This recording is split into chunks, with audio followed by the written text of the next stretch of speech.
staged UFO attack on Earth. We have been preconditioned by all the media for the past couple of decades to slowly but surely start accepting the existence of aliens and UFOs.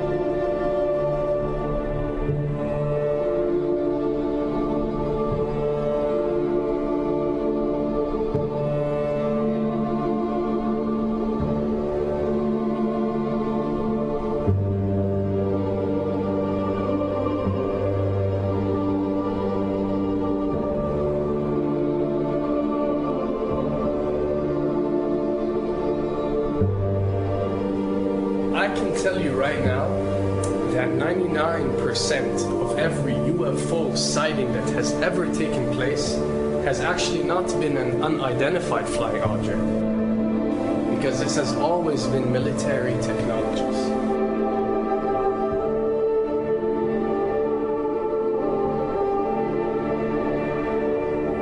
Another thing I'd like to point out is surveys and questionnaires. You know, we get surveys and questionnaires all the time, sent out by the state or by the government or by our rulers and our officials and so on and so forth.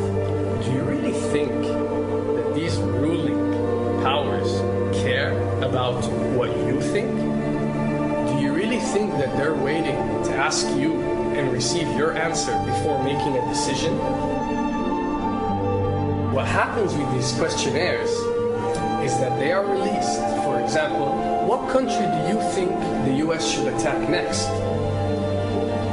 And if it yields back results like 70% of the US population believe Iran is the next country that should be attacked, this is actually a study conducted for the effectiveness of the media propaganda that they are using. So when they get such results, they look at it and they be like, all right, amazing.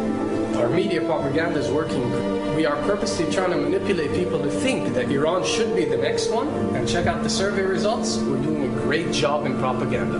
That's what it's all about. And if the results come back and they aren't up to par, so let's say 20% want war with Iran and 80% want actual peace, they say, okay, so now we have to go and rework our media propaganda and make it more effective so these percentages change.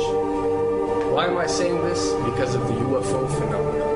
Since the 60s, the amount of people who believe in extraterrestrials have skyrocketed, and are only increasing day by day in our modern world. This only confirms the success and the plans that are taking place to first manipulate you to believe in UFOs, and second, to conduct a UFO attack that is going to force the whole world to unite to fight off this enemy and accept the New World Order. A former Canadian government official is warning we may be on the verge of intergalactic war, saying, quote, the Bush administration has finally agreed to let the military build a forward base on the moon, which will put them in a better position to keep track of the comings and goings of visitors from space, and to shoot at them if they so decide. I was introduced to the late Dr. Wernher von Braun in the U.S., the father of rocketry. In my first meeting with him, during that first 3.5 hours, he said to me, Carol, you will stop the weaponization of space, because there is a lie being told to everyone that the weaponization of space is now first being based upon the evil empire, the Russians. There are many enemies, he said, against whom we're going to build this space-based weapon system, the first of whom was the Russians, which was existing at that time. Then there would be terrorists. Then there would be third world countries. Now we call them rogue nations or nations of concern. Then there would be asteroids. And then he would repeat to me over and over, and the last card, the last card, the last card would be the extraterrestrial threat. As a military strategist, as a person who worked on the MX missile, which I did later, he said, you will find that there is going to be a spin to find some enemy against whom we have to build space-based weapons, and now we should expect the spin. And that's the formula, except that it's all based on a lie. A supersonic saucer. Called the Silver Bug, it was truly revolutionary. The plans show in detail a multi-jet engine craft that boasted amazing maneuverability and speed. It's an intriguing thought that this concept may tie in with the work of the German scientists who brought saucer technology to the US at the close of the Second World War. What was needed were certain cover stories. What do you do when people are spotting aircraft and then telling reporters that they've seen something very unusual flying out of an airbase in Nevada? And frankly, this was the origin of a lot of the sightings that took place in the mid-50s, 1954, 55, 56, of unidentified flying objects, the UFOs. So the CIA was involved in encouraging people to believe that, yes, they saw UFOs, and the CIA and the military tried to be very helpful to reporters to get these stories out, to divert the attention of the country, particularly the people in this region, about what they had actually seen.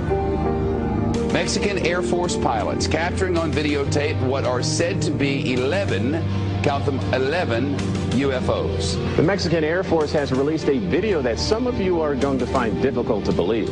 A journalist says it shows images of UFOs tracking a Mexican military plane. So what's the truth about UFOs? The story of successive attempts to develop radically new forms of flight, conducted under the strictest secrecy, is inextricably bound up with our relationship with UFOs over the last 60 years.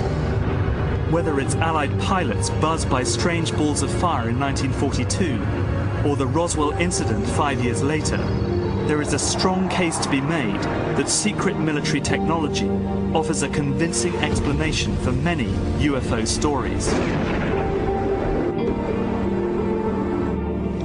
Anytime the government has secrets that they can keep from us,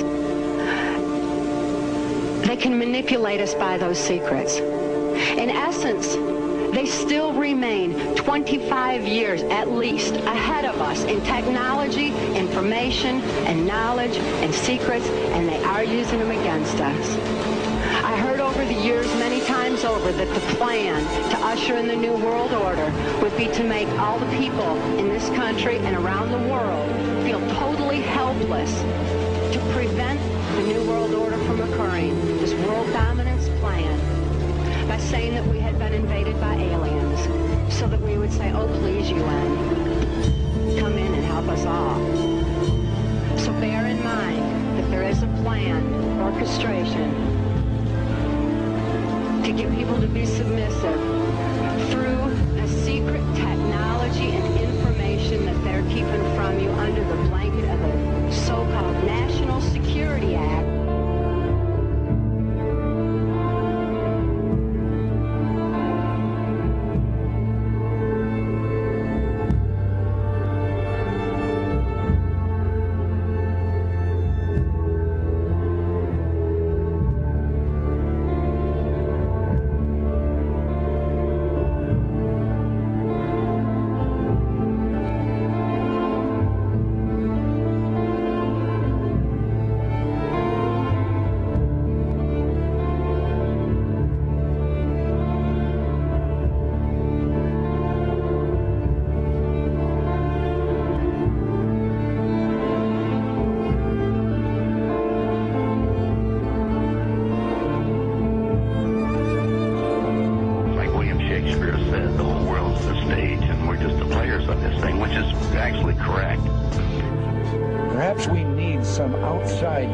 Threat to make us recognize this common bound. I occasionally think how quickly our differences worldwide would vanish if we were facing an alien threat from outside this world.